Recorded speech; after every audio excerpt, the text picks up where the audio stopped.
அனைவருக்கும் வணக்கம். நான் உங்கள் ரைட்டர் சீலன்.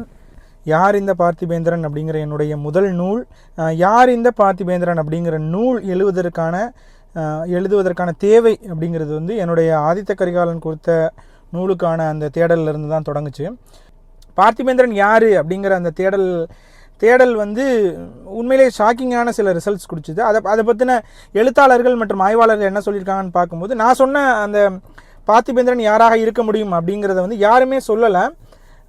நீலகண்ட சாஸ்திரி மட்டும் பார்த்திபேந்திரனும் ஆதித்த கரிகாலனும் ஒருத்தர் தான் அப்படின்னு ஆய்வுகள் எதுவுமின்றி இப்படி தான் இருக்கணும் அப்படிங்கிற மாதிரி சொல்லிட்டு போனதுனால அது பெருசாகவும் எடுபடலை.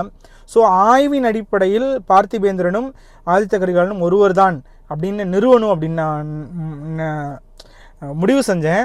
அந்த முடிவு வந்து மிகப்பெரிய முடிவு. ஏன்னா சோழர் வரலாறு அப்படிங்கிறதுனாலவே வந்து அது ஒரு பொக்கிஷம்.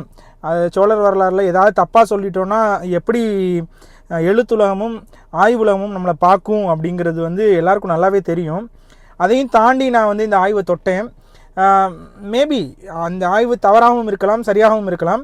அதை வந்து நிச்சயம் இந்த ஆய்வில் இருக்கக்கூடிய சோழர் வரலாறு பற்றி அதிகம் தெரிந்திருக்கக்கூடிய வாசகர்கள் கைக்கு அது சேரும்போது தான் அது தெரிய வரும்.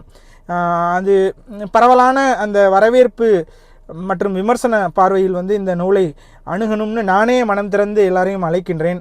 என்னுடைய நூலை வாசித்து அதனுடைய குறை நிறைகளை சுட்டிக்காட்டி ஒரு மிக பரந்துபட்ட ஒரு விவாதங்களும் ஒரு ஏற்பு மறுப்புகளும் எழ வேண்டும் என்பது என்னுடைய எண்ணமாக இருக்கின்றது. Thank you very much.